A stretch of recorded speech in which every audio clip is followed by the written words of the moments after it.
Sonja Hajdari, përshëndetje, jam me Rudina Hajdarin, deputeten e opozitës në Kuvendin e Shqipërisë. Faleminderit që erdhët. Faleminderit shumë për ftesën. Ju vini drejt tani nga Elbasani, direkt, pas takimeve që keni zhvilluar atje. Një koment shkurtër për statusin që dëgjuat të Ramës? Është totalisht jashtë realitetit, sepse mendoj që ka plot njerëz që mund t'i marrin përsipër, nuk ka nevojë të fillojë çdo gjë nga zero, se këtu e bëjnë gjithë pushtetin e bazojnë te individi dhe nëse ikën një individ, duhet të shuhet të gjithë pushtetit dhe të fillojë çdo gjë nga zero. Rama nuk është detyra e tij të bëjë gjitha këto gjëra, ka ekspert, ka profesionistë të fushave që mund të merren pikërisht me këto gjëra, kështu që mos mërzitet shumë për të lë atë karrige dhe të vit dikush që vërtet do i shërbej qytetarëve shqiptar, sepse ai e pati mundësinë dhe s'ka bërë asgjë në shumë fusha, madje kemi patur shumë rënje që mund t'i diskutojmë së bashku në vijim. Po, ndërkohë, zonja Hajdari kam preferuar ta quaj një fushat ndryshe si ajo e Rudinës këtë bisedë për vetë faktin se ju jeni në kontakt drejt për drejt me qytetarët, qoftë nga ata më të thjeshtët në zonat rurale, por edhe ata të qendrës, kryesisht të qarkut Elbasanit ku jeni dhe kandidate për deputete. Cilat janë nismat që nënvizojnë qytetarët gjatë takimeve që zhvilloni me ta, që kërkojnë nga ju, sigurisht? Siç e thatë, unë vi nga qyteti i Elbasanit, sot kam qenë në disa qytete, kam qenë në Librazh, kam qenë në Zurich, kam qenë edhe në Gramsh.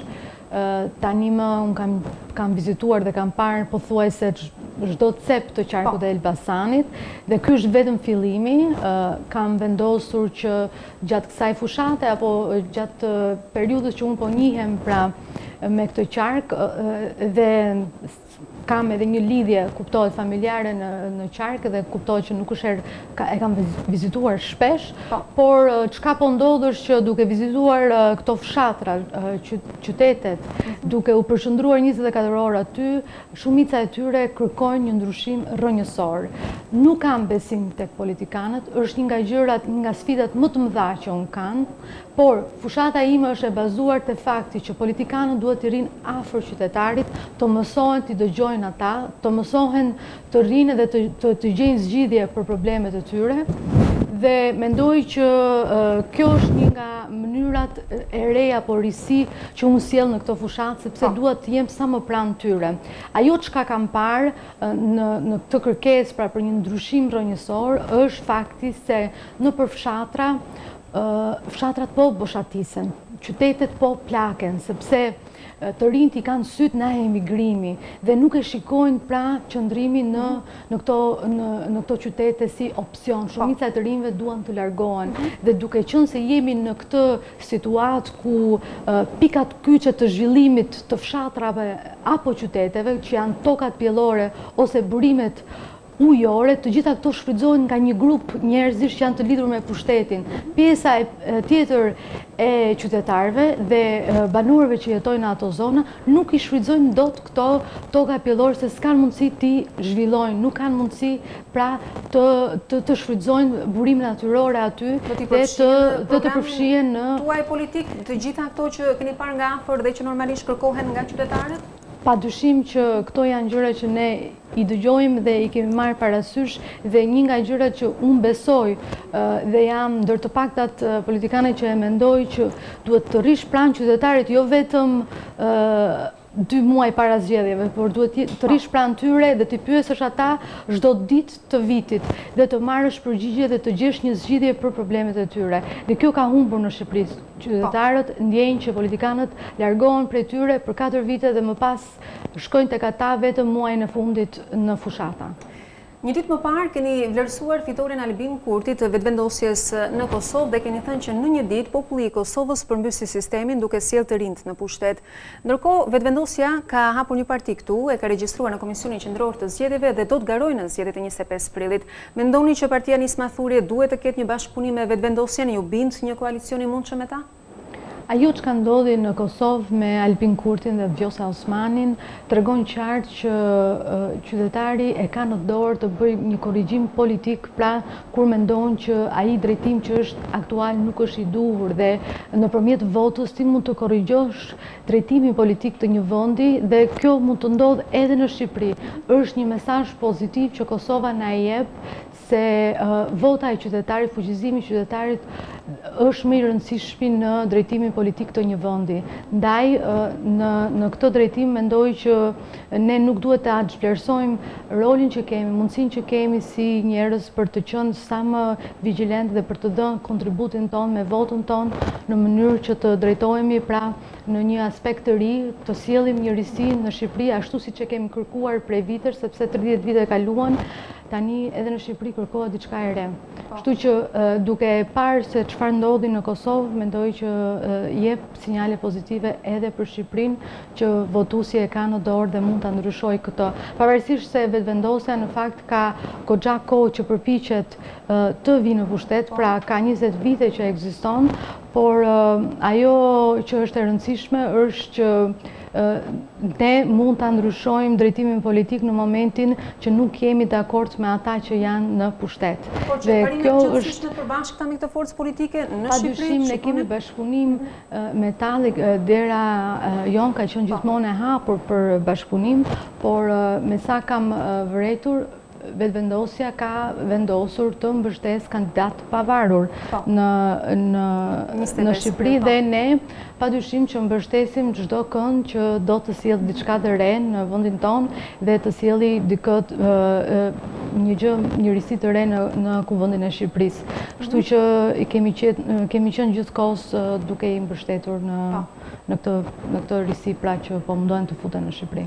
Siç e thash, zonja Hajdari, jeni duke kryer një fushat ndryshe në kuadër edhe të asaj se çfarë do ndodh më 25 prill. Ju shikojmë këtu në një treg në qytetin e Prenjasit, ku në një farë mënyre jeni sjellë edhe si një shitse për qenë sa më afër qytetarëve. Komentojmë pak këtë video, sepse ka një reagim shumë të ashpër në fakt pas këtij publikimi nga ish-kryetaria e Bashkisë së Prenjasit, Miranda Rira, të cilës e kam parë që nuk keni preferuar t'i përgjigjeni dhe të reagoni. Ju ka quajtur patericë të Ramës.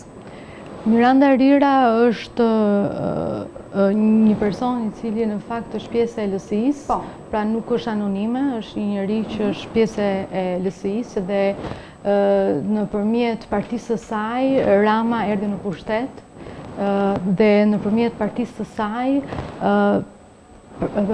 kanë edhe përfituar postin e presidentit ku Rama e ndihmoi pra këtë parti për të patur këtë post. Dhe mendoj që Rama është aleati më i fortë i LSI-s në këto vitet e fundit për të qëndruar me ta, për t'i dhënë postin e duhur të presidentit edhe për të mbajtur pushtetin e tyre dhe atë që e gëzojnë dhe sot. Kështu që mendoj që nuk kam asnjë lloj komenti tjetër, kam zgjedhur që mos të qëlloj çdo qenë që më le rrugës, sidomos një koment të një personi i cili ka probleme me drejtsinë, siç është zonja në fjalë. Po, ndërkohë, zonja Hajdari, ditën e djeshme keni qenë në Kuvendin e Shqipërisë, keni folur në foltore dhe keni thënë: populli është lodhur dhe është ngopur nga tigani në zjarr i Lulit, nga propaganda e Ramës dhe nga ulërimat e Ilirit. Ju jeni parti e re, nis mathurje dhe që sigurisht e keni edhe eksperiencë dhe përballjen e parë në zgjedhjet e 25 prillit. Besoni se do ta fitoni besimin e qytetarëve në këto zgjedhje? Siç keni parë, ndoshta i keni ndjekur fjalimet e mia, por çdo fjalim që kanë dalur në ato foltore janë munduar të përqendrohen pikërisht te problemet e qytetarëve dhe kanë folur për shumë gjëra që i shqetësojnë sot, qoftë qarkun e Elbasanit, kanë folur për papunësinë, kanë folur për emigrimin e shumë të rinjve që preferojnë të largohen dhe kanë folur për gjëra që vërtet i shqetësojnë sot shqiptarët.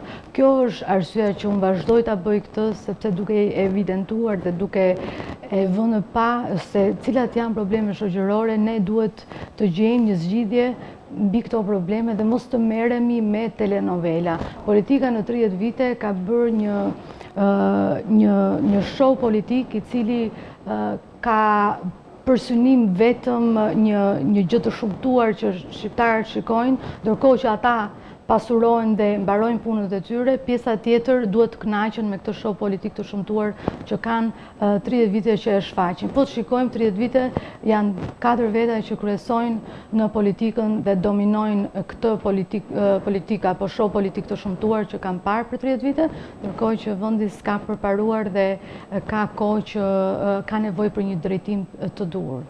Ndërkohë, zonja Hajdari, ju në fakt jeni kandidate për deputete në qarkun e Elbasanit, atje ka drejtues politik potencial, flas nga 3 forcat kryesore politike, si që janë Gazmend Bardhi i PD-s, Tauland Balla i Partisë Socialiste, por edhe Kryemadhi. Me sa di do të kandidojnë në këtë qark për postë të tjera atë të Fierit. Mendoni se do ta keni të vështirë përballjen dhe aq më tepër do ta garantoni, mendoni, mandatin në zgjedhjet e 25 prillit? Do ta siguroni?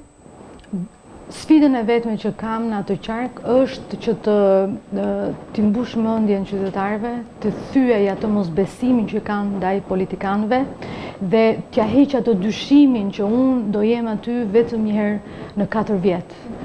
Do mundohem, do përpiqem duke qëndruar aty 24 orë, duke qenë pranë tyre, duke treguar në gjitha mënyrat që do jem zëri i tyre në parlament dhe do mundohem që në çdo hap të jem me ta për të gjetur zgjidhje për gjitha këto probleme. Kështu që për mua kjo është sfida kryesore. Nuk janë këta të tjerët. Sfida është me qytetarët që ata të më besojnë plotësisht në misionin tim. Si duket ndërkohë atmosfera? Besoni se do ta garantoni e kamerakun tek mandati? Do ta fitoni mandatin tuaj në qarkun e Elbasanit? Mendoj që nga një anë nuk mund të them që nuk shti fallë dhe nuk di të them me siguri, dhe ajo çka është e rëndësishme është që të bësh do e mos çdo gjë për të fituar këtë besim që sapo ju thash.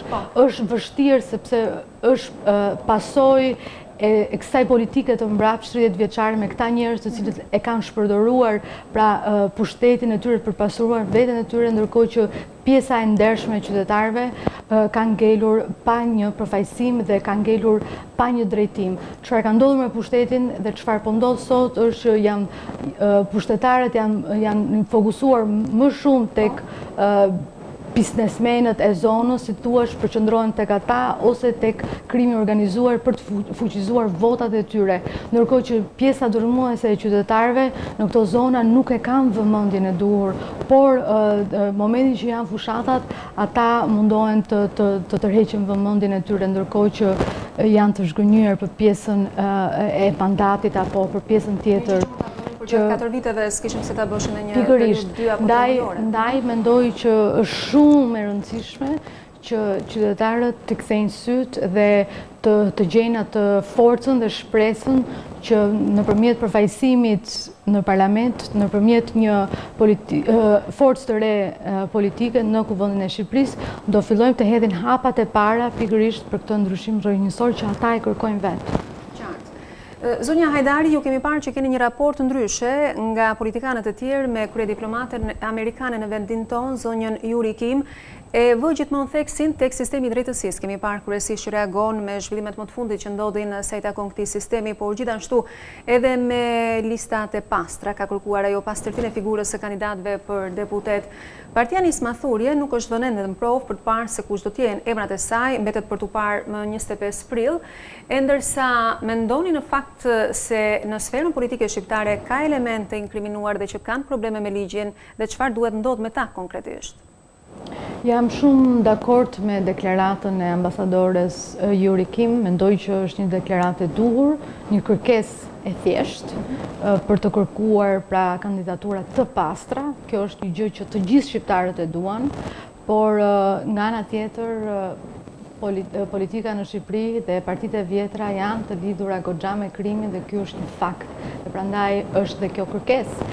Ne kemi kërkuar me kohë që të kemi një shkëputje nga pushteti dhe krimi i organizuar, pra të jenë të ndara nga pushteti dhe qeverisja. Por kjo nuk ka ndodhur, ka vite të tëra që nuk ka ndodhur, sepse e kanë parë krimin organizuar si një aleat për të mbajtur pushtetin. Dhe duke qenë se ky ka qenë një realitet i disa vjeçar në Shqipëri, mendoj që është një kërkesë e duhur që ne të shkëputemi nga e shkuara, nga e vjetra dhe nga ky fenomeni shumtuar pra që ka bizoturuar në politikën shqiptare. Është një kërkesë e duhur, është një kërkesë që edhe ne e kemi dhe është një kërkesë që do vihet në zbatim në plot kuptimin e fjalës kur i bie fjala për kandidatët e nismës Turje. Ne jemi një grup njerëzish që janë të gjithë profesionistë, të cilët kanë background-e nga të gjitha fushat dhe janë njerëz të cilët nuk kanë probleme të tilla. Kjo është absurde vetëm ta mendojmë, por politika jonë e ka bërë pra pjesë integrale të saj, krimin organizuar dhe ne duhet shkëputemi nga ky realitet. Ndërkohë, siç e tham, jeni një parti e re, ju jeni disi më e vjetër, le të themi, integruar tashmë në forcat politike, duke qenë se keni qenë më parë me Partinë Demokratike, cilat janë pritshmëritë e nismës Turje në këto zgjedhje. A ka bastione dhe qarqe të forta që ajo mund t'i konsiderojë se mund të fitojë ndonjë projekcion në lidhje me mandatet, apo nuk mund ta bëjmë edhe këtë parashikim në rang republike?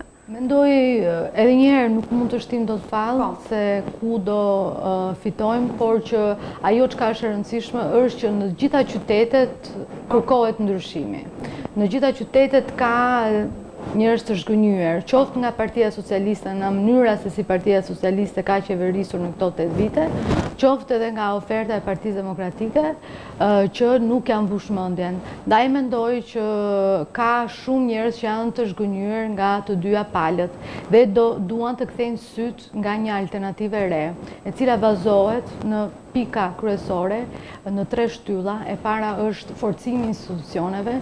Ne duhet kemi patjetër institucione të forta, të bazuara jo tek individi, por tek institucione të cilat zbatojnë ligjin dhe nuk marrin individin si kryesor dhe momentin që ai individ ikën, institucioni bie dhe fillojmë të gjithë nga zero. Qoftë edhe një drejtor i thjesht kur ikën këtu duhet që të heqi të gjithë punëtorët apo çdo kënd që punon në atë institucion, vetëm se drejtori ndryshohet. Pra ky lloj mentaliteti duhet të hiqet dhe është ky lloj mentaliteti që ka dobësuar institucionet tona.